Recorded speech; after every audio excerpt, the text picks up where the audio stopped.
Okay, ladies and gentlemen, I'm recording this because you are here on Friday, but I am not because I'm just really not feeling well on Thursday, and I can tell that I'm not going to make it. So I'm going to, well, I'll probably make it, but I'm not going to make it to school tomorrow. Anyway, I'm uh, I'm wanting to do a little bit of review for you before I hand out or have the reserve teacher hand out the take-home final. And you're going to have some time in class today to start your take-home final. That's the only thing you're working on over the weekend then is the take-home final. And it's true that I was for sure going to be grading the lab. I'm not going to try to have the reserve grade the bouncy ball lab. We'll grade that on Monday. And so if you haven't done that already, you got lucky and get that done. So now here is some last minute review for your take-home final. Any self-respecting honors pre-calc class would have information about the inverse on their test because inverses are huge. So I taught you a whole bunch of things about inverses. One of the things that you'll need to know is that if you have a graph, and let's say I had this for a graph, and let's say that there was an asymptote like right here, and let's just keep it that way. So, and let's imagine that there's another asymptote that's running along right here. So if I wanted to know the domain and range of my original one here, the domain of the original is from negative infinity to positive infinity. Why don't you take out some paper here if you haven't already, or some virtual paper, and if the reserve can just pause this in a moment, why don't you all figure out what the range is? Shouldn't take you too long.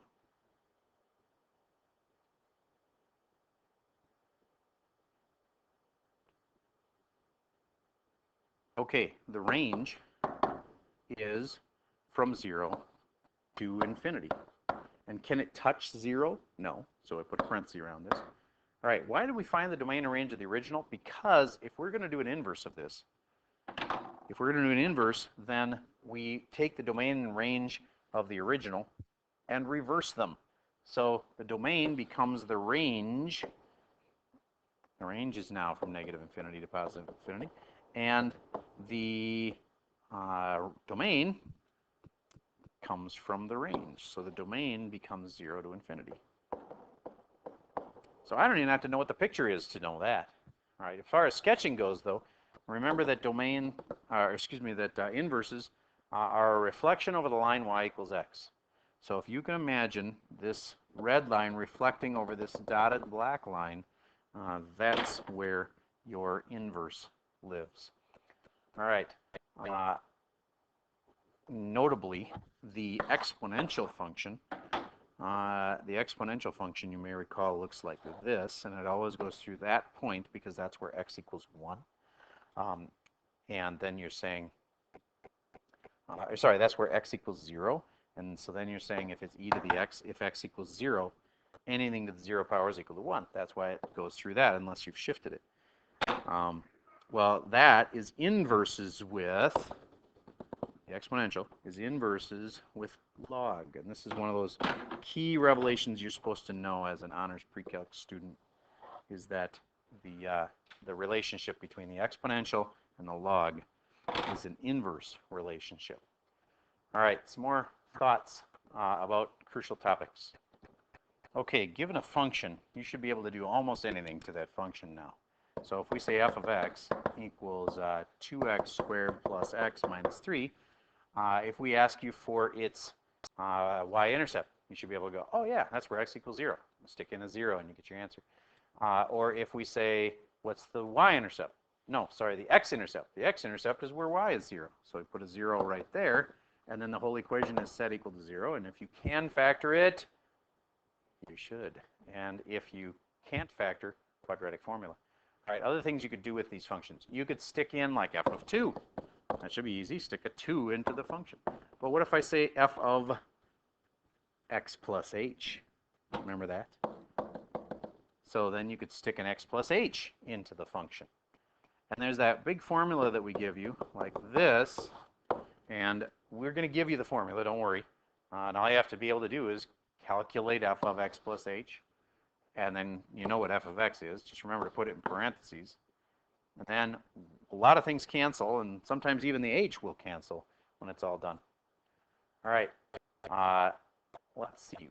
What else would you need to know how to do with functions here? Well, if I had drawn the function just, let's say, a little differently, let's say like that, we'd be expecting you to know which way it has been shifted from its parent position. So for instance, if you had a 2x squared minus 3, you should know, okay, that's a parabola. That has been stretched, a little more narrow, and has been moved down 3. And so if I can clean that up a little bit, it should be something like that. Again, you should know how to do that for all kinds of functions. All right. Another thing you could do is to be able to find the absolute value of a function. Do you remember doing that?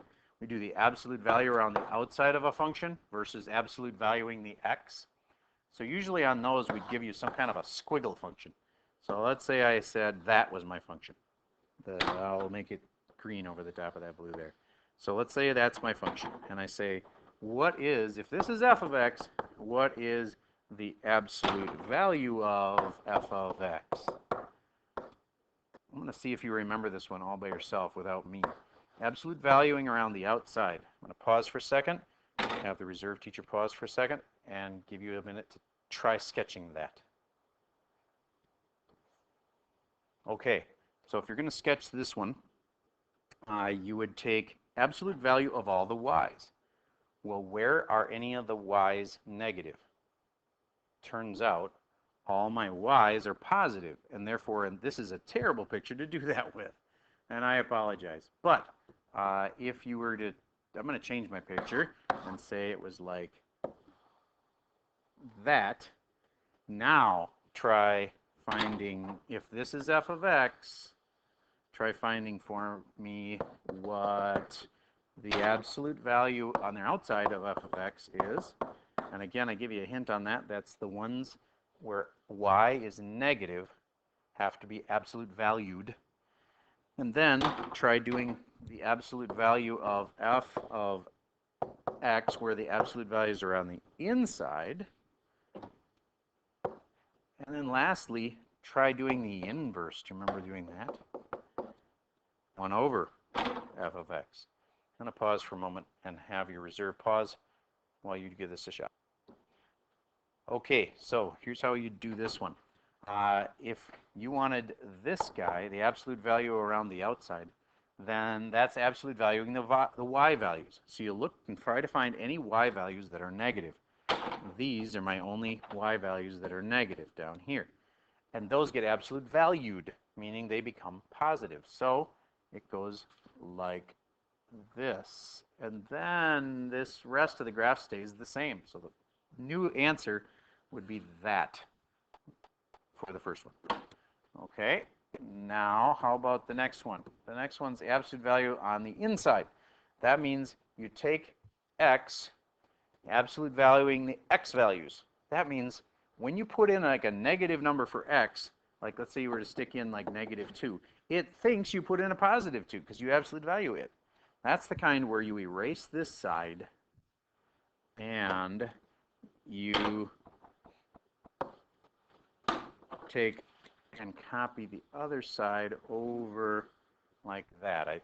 Not great, but it's the right idea. Let me see if I can, I don't know if this is any better, but that's better. Okay, so there's my final answer for the next one.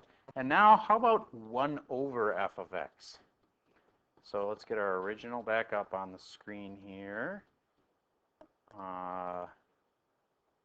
There. Okay, so if you need 1 over f of x, the key point is where when the f of x becomes 0, then you've got a problem.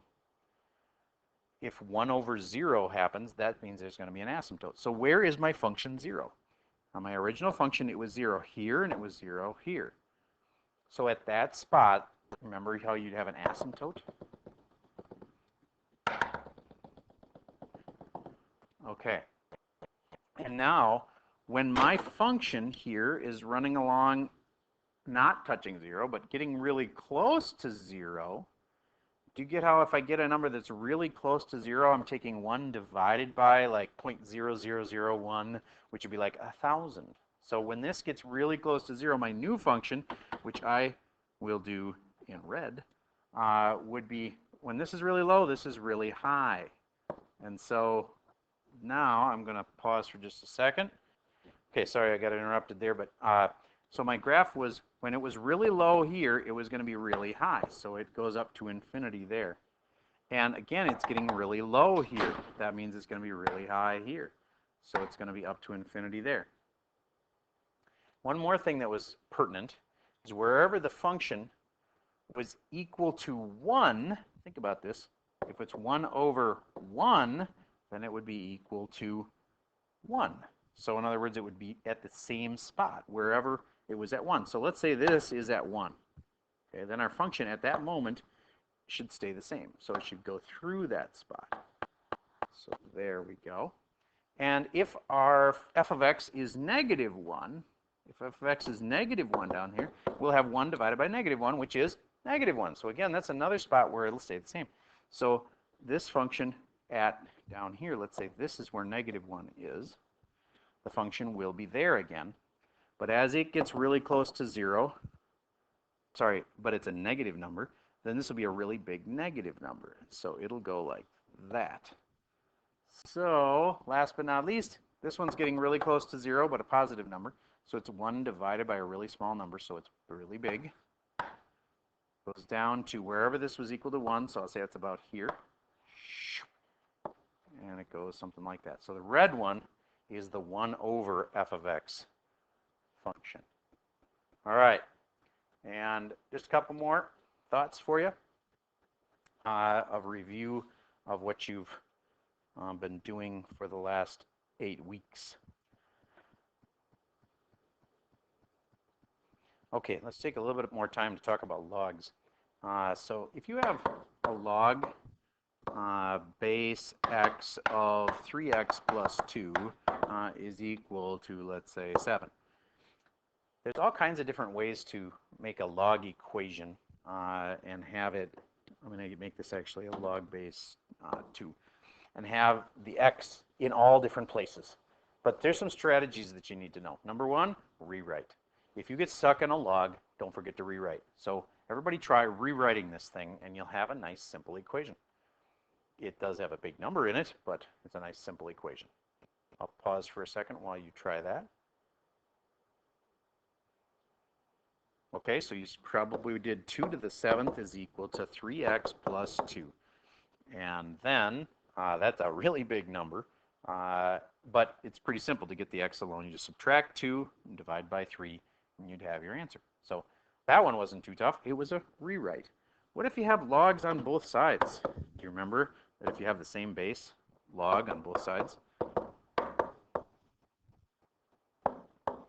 that if this is on, if there's only one log on each side, then it's not really canceling that log, but it's saying that the arguments would have to be equal for that to be true. So you basically could say, oh, x equals 27. All right, what if you don't have only one log on each side? What if you have 2 logs on this side? Like log 7 plus log x is equal to log 29 or whatever. Well, then you should condense this down so you do have only one log on each side. And if you got logs on both sides that are the same base, then you can, again, not cancel them, but set their arguments equal to each other. All right, so what if you have like a e to the x equals 5 to the x? You got x's in your exponents.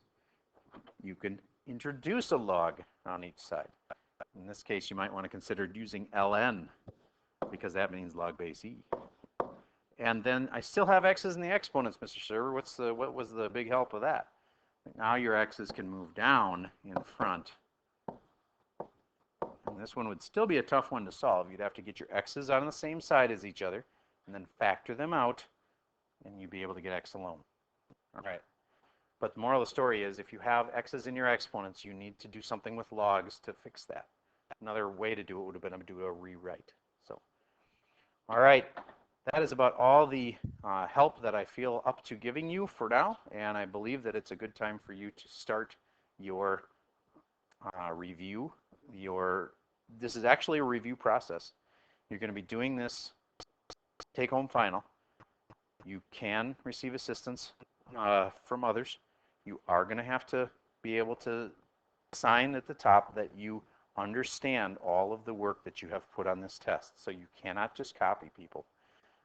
And if I see a big discrepancy between the take-home version and you taking the regular one, it will look like you cheated on your take-home final. And I reserve the right to adjust your grade on the take-home final accordingly. So just obviously if you get an A minus on one and a B plus on the other, that's almost the same thing. I'm not talking about that kind of discrepancy. I'm talking about you get an A on the take home and a D plus on the one you take in class. Makes me pretty suspicious. All right, so do a quality job of helping each other. That's okay. No copying. All right, I hope you guys have a great weekend. This is your only assignment. Take care. Bye-bye.